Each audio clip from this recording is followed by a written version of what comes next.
4 மாவட்டங்களுக்கு கனமழை எச்சரிக்கையானது விடுக்கப்பட்டுள்ளது.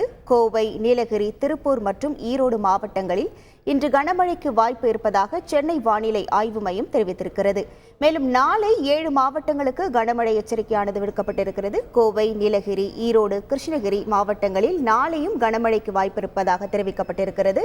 மேலும் தருமபுரி, சேலம் மற்றும் திருப்பத்தூர் மாவட்டங்களிலும் நாளை கனமழை பெய்ய வாய்ப்பு இருப்பதாக சென்னை வானிலை ஆய்வு மையம் அறிவிப்பை வெளியிட்டிருக்கிறது. செய்திகளை உடனுக்குடன் தெரிந்து கொள்ள உடனே சப்ஸ்கிரைப் பண்ணுங்க.